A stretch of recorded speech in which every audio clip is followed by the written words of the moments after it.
मैं MD सफ़ीउर Rahman UPG +2 school इलामी। तो आज पाकुड़ जिला प्रशासन की तरफ से जो हम लोग का प्रोजेक्ट परख के तहत जो तैयारी किया जा रहा है उसका आज विज्ञान विषय विज्ञान का मॉडल प्रश्न पत्र 5 मतलब सेट 5 का सॉल्यूशन करेंगे, जिसमें आज के इस वीडियो में हम लोग 1 से लेकर 30 तक एमसीक्यू को सॉल्व करेंगे। 1 से लेकर 30 तक एमसीक्यू जो होता है उसको सॉल्व करेंगे। तो चलिए हम लोग लेट ना करते हुए फटाफट स्टार्ट करते हैं। पहला जो हम लोग का क्वेश्चन दिया गया है हजामती दर्पण। हजामती दर्पण किसे कहते हैं? मतलब हम लोग जो सेविंग करते हैं उस सेविंग के दौरान जो उपयोग लाते हैं जो जिस दर्पण को, उस दर्पण के बारे में कहा गया है कि किस दर्पण का उपयोग किया जाता है। तो याद रखिएगा इसके लिए हम अवतल दर्पण मतलब बी नंबर जो है ऑप्शन वो सही होगा। अवतल दर्पण का उपयोग हम हजामती दर्पण के रूप में करते हैं। पूछा गया है कि लेंस का 2 नंबर क्वेश्चन में है कि लेंस का क्षमता का एसआई मात्रक क्या है। मतलब लेंस का जो क्षमता है उसको उसका एसआई मात्रक क्या है, तो उसका एसआई मात्रक याद रखिएगा डायोप्टर, और इसे डी से सूचित किया जाता है। तो याद रखेंगे हम लोग डायोप्टर लेंस की क्षमता का एसआई मात्रक।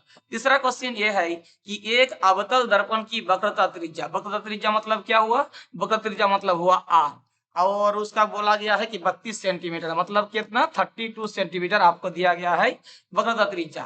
और पूछा गया है कि उसका फोकस दूरी क्या है। तो हम लोग जानते हैं एफ जो होता है वो r/2 होता है। तो 32 को अगर हम लोग 2 से काट देंगे तो कितना हो गया 16, मतलब हम लोगों का मिलेगा 16 सेंटीमीटर। याद रखेंगे ये ट्रिक है, आर जो है वो बड़ा है, जितना बोलेगा आर ये उसका आधा करेंगे। अगर ये पूछेगा ये देता है आर पूछता है तो उसका हम लोग डबल कर देंगे। तो ये हुआ कि वक्रता त्रिज्या अगर 32 है और फोकस दूरी कितना हो जाएगा 16, मतलब आंसर नंबर जो हम लोगों का ऑप्शन सी था वो सही है। 4 नंबर में पूछा गया है कि पुतली का जो साइज है वो कौन नियंत्रित करता है। पुतली का साइज को नियंत्रित कौन करता है? तो याद रखेंगे आइरिस, आइरिस उसका सही आंसर है ऑप्शन नंबर ए। 5 नंबर में पूछा गया है कि निकट दृष्टि दोष, निकट दृष्टि दोष मतलब निकट के वस्तु को हम स्पष्ट रूप से देख सकते हैं, दूर के वस्तु को नहीं देख सकते, तो उसका जो उपचार किया जाता है उसमें कौन सा लेंस की आवश्यकता होता है? तो उसके लिए हम लोग याद रखेंगे निकट के लिए अवतल लेंस का उपयोग होता है, अवतल लेंस। तो हम लोग निकट दृष्टि दोष के लिए, उत्तल लेंस का उपयोग होता है कहाँ? जब दूर दृष्टि दोष होता है तब। अब पूछा गया है क्वेश्चन नंबर 6 में कि विद्युत विभव का एसआई मात्रक क्या है। विद्युत विभव का एसआई मात्रक क्या होता है? विभव मतलब इसका वोल्ट मापा जाता है, मतलब वोल्ट, इसका एसआई मात्रक क्या होगा? वोल्ट। और हम लोग जानते हैं जो कूलम होता है वो विद्युत आवेश का होता है। तो इस प्रकार है ओम, यहाँ ओम दिया गया है, ये विद्युत प्रतिरोध का होता है एसआई मात्रक। तो वोल्ट जो है वो विद्युत विभव का एसआई मात्रक होता है।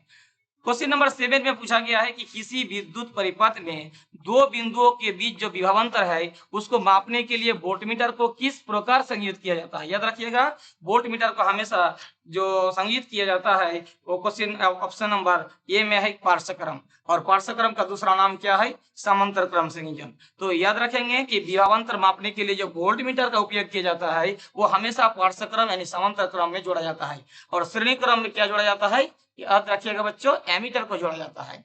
8 नंबर क्वेश्चन में पूछा गया है कि घरों तथा उद्योगों में, घर हो या उद्योग हो, कोई फैक्ट्री हो, उसमें विद्युत ऊर्जा को किस मात्रक से मापा जाता है, मतलब विद्युत ऊर्जा का एसआई मात्रक क्या है, यही पूछा गया है। तो याद रखेंगे डी नंबर ऑप्शन होगा किलोवाट घंटा, इसका सही आंसर हो जाएगा।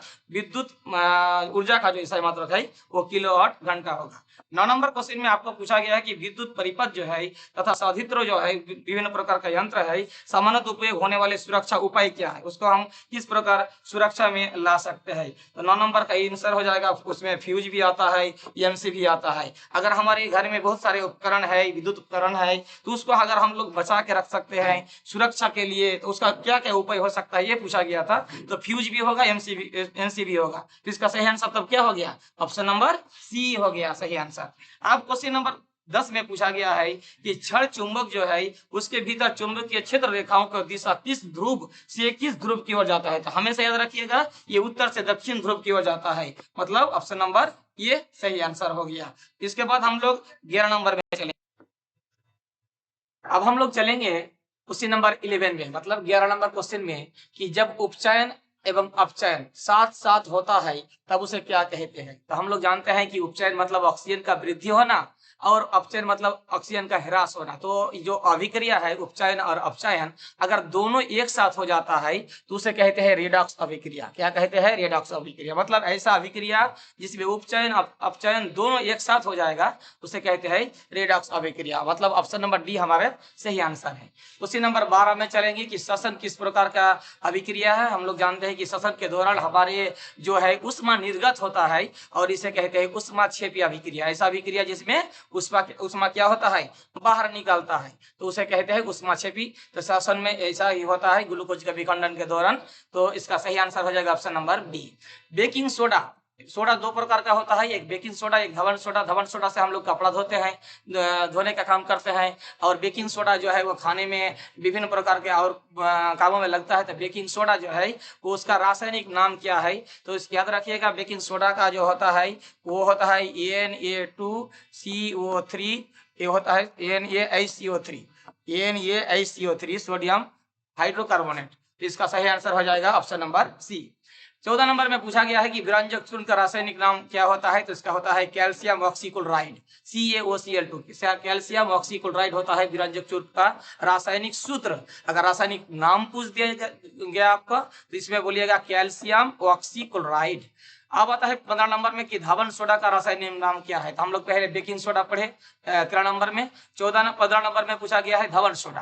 तो धवन सोडा का याद रखिएगा, हमेशा ये होता है Na2CO3H2O, मतलब सोडियम कार्बोनेट डेकाहाइड्रेट। डेका मतलब 10 होता है, याद रखेंगे, सोडियम कार्बोनेट डेकाहाइड्रेट। तो ये हो गया धवन सोडा। और बेकिंग सोडा तो आप लोग देख लिए 13 नंबर में। 16 नंबर में है कि कौन सी धातु ऐसा है कि प्रकृति में मुक्त अवस्था में पाया जाता है? याद रखिएगा, पूछा गया है धातु और एक पाया जाता है मुक्त अवस्था में। मुक्त अवस्था में पाए जाने का मतलब हुआ कि कभी भी किसी की अन्य प्रकार कोई तत्व से क्या करता है? रिएक्शन नहीं करता है। तो याद रखेंगे ये यू क्या है?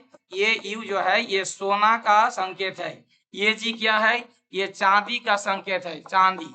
और प्लाटिनम, ये तो प्लाटिनम हो गया। ये सभी जो है क्या है? मुक्त अवस्था में पाए जाने वाले धातु है। तो याद रखेंगे, इसका सही आंसर हो गया ऑप्शन नंबर डी। 17 नंबर में पूछा गया है कि कमरे के तापमान पर जो है द्रव अवस्था में पाए जाने वाले एक अधातु। देखिए यह कंफ्यूजन मत कीजिएगा, द्रव अवस्था में अगर धातु पूछे तो आप पारा बोलिएगा, द्रव अवस्था में धातु बोलेगा तो आंसर हो जाता पारा। लेकिन यहाँ अधातु पूछा गया है तो ब्रोमीन बोलिएगा, इसका आंसर हो जाएगा ब्रोमीन। ब्रोमीन का संकेत क्या होता है? Br होता है। तो द्रव अवस्था में पाए जाने वाले अधातु हो गया ब्रोमीन। और पारा है द्रव अवस्था में पाया जाता है लेकिन इसमें होता है धातु। 18 नंबर में पूछा गया है कि तांबा को और टीन को, मतलब Cu+Sn क्या होता है? टीन। और तांबा हो गया कॉपर। तो तांबा और टीन का मिश्र धातु को क्या कहते हैं? इसका आंसर हो जाएगा हम लोगों का 18 नंबर का कांसा। तांबा और टीन से मिलने वाले जो धातु बनता है मिश्र धातु कहा जाता है। जब 2 या 3 धातु को एक साथ मिलाकर हम लोग क्या कोई नया धातु बनाते हैं तो उसको बोला जाता है मिश्र धातु। तो मिश्र धातु क्या हो गया? तांबा और टीन का कांसा।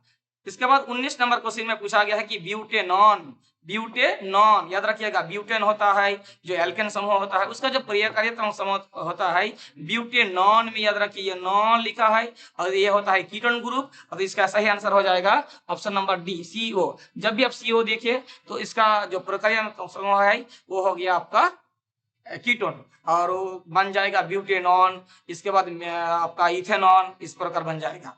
तो आंसर हो गया 19 नंबर का डी। 20 नंबर क्वेश्चन में पूछा गया है कि एक कार्बनिक यौगिक जो है कालिक ज्वाला के साथ जलता है, ये क्या है? ये कार्बनिक यौगिक जो है ये क्या कहा गया है? कालिक ज्वाला के साथ जलता है। इसका आंसर हो जाएगा 20 नंबर का बी, सही ऑप्शन हो जाएगा 20 नंबर का बी। 21 नंबर में पूछा गया है 21 में कि मानव हृदय, ये बायोलॉजी से लिया गया है, मानव हृदय का कौन सा भाग ऐसा है कि रक्त को शुद्धिकरण, रक्त का क्या करता है? शुद्धिकरण हेतु फुफ्फुस में भेजता है। किसको भेजता है? ब्लड को भेजता है। कहाँ भेजता है? फुफ्फुस में। ये तो इसका हो गया दाया अलिंद में। तो 21 का सही आंसर हो गया ऑप्शन नंबर डी।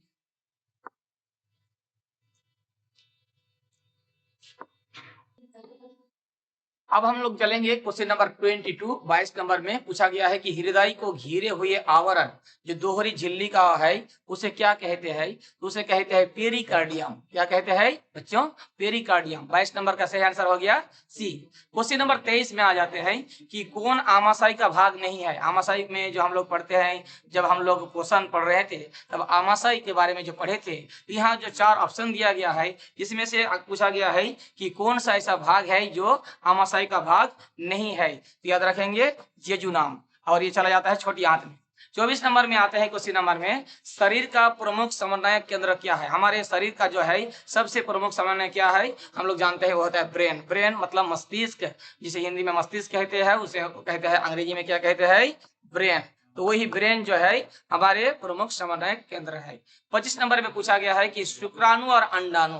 शुक्राणु मतलब जो नर युग्मक है और अंडाणु मतलब मादा युग्मक है। ये दोनों का निषेचन से क्या बनता है? ये इस दोनों से बनता है युग्मनज। मतलब 25 का सही आंसर हो जाएगा सी। स्पाइरोगाइरा में किस विधि द्वारा जनन होता है? इसमें ऑप्शन दिया गया है खंडन, द्विखंडन, बहुविखंडन और सभी। तो इसका सही आंसर जो होगा वो ऑप्शन में नहीं दिख रहा है। इसका सही आंसर होना चाहिए विखंडन। बच्चों याद रखिएगा, इसका सही आंसर हो जाएगा विखंडन। और ये एक कोशिक जीव में होता है, यहाँ ऑप्शन में नहीं है। आप ये विखंडन याद रखिएगा। क्वेश्चन नंबर 27 में चलते हैं। मानव मादा के जनन तंत्र का भाग नहीं है। मानव मादा याद रखिएगा, ध्यान दीजिए, मादा कहा गया है। तो अंडाशय ये मादा का भाग है, गर्भाशय ये मादा का भाग है, लेकिन शुक्रवाहिका नली ये नर का भाग है, ये पुरुष में पाए जाते हैं। मतलब इसमें ये मादा का भाग नहीं है। डिम्ब वाहिनी भी मादा में मिलता है, तो भाग नहीं है किसमें? शुक्रवाहिका में। क्वेश्चन नंबर 28, मानव में गुणसूत्र का कितना जोड़ा होता है? तो हम हमेशा याद रखेंगे कि मानव में जो गुणसूत्र होता है वो 23 जोड़ा यानी 46 होता है। देखिए यहाँ कंफ्यूज मत कीजिएगा, यहाँ 46 भी दिया गया है लेकिन 46 जोड़ा दे दिया है, तो 46 होगा 23 जोड़ा, याद रखिएगा। 29 क्वेश्चन नंबर, कौन आनुवंशिक पदार्थ नहीं है? इनमें से जो दिया गया है वो कौन आनुवंशिक पदार्थ नहीं है, ये पूछा गया है, आपको ध्यान दी। तो इसका जो सही आंसर हो जाएगा ये हो जाएगा प्यान। देख रहे हैं, प्यान दे दिया है। ये एक डॉक्यूमेंट होता है, यहाँ डीएनए है जो आनुवंशिक पदार्थ है, आरएनए है, दोनों दिया है, या दोनों आनुवंशिक पदार्थ है, लेकिन प्यान जो है ये आनुवंशिक पदार्थ नहीं है। तो ऑप्शन नंबर डी हो जाएगा इस क्वेश्चन का सही आंसर। लास्ट क्वेश्चन और इस वीडियो का अंतिम क्वेश्चन है, किसी परिस्थितिक तंत्र जो है वो खाद्य श्रृंखला में पोषी स्तरों की संख्या कितना होता है? तो किसी परिस्थितिक तंत्र में जो खाद्य श्रृंखला का जो संख्या होता है, पोषी स्तर का जो संख्या होता है वो होता है 4। क्या क्या होता है हम लोग जानते हैं। पहले आता है उत्पादक, उत्पादक के बाद आ जाता है उपभोक्ता, उसमें पोषी स्तर है। इसके बाद अपघटक भी आता है। तो 4 पोषी स्तर याद रखेंगे। तो बहुत बहुत धन्यवाद आप सभी को वीडियो में लास्ट तक बने रहने के लिए। अब हम लोग आगे बढ़ेंगे सब्जेक्टिव में, तब इस वीडियो का अंत करते हैं। सभी को बहुत बहुत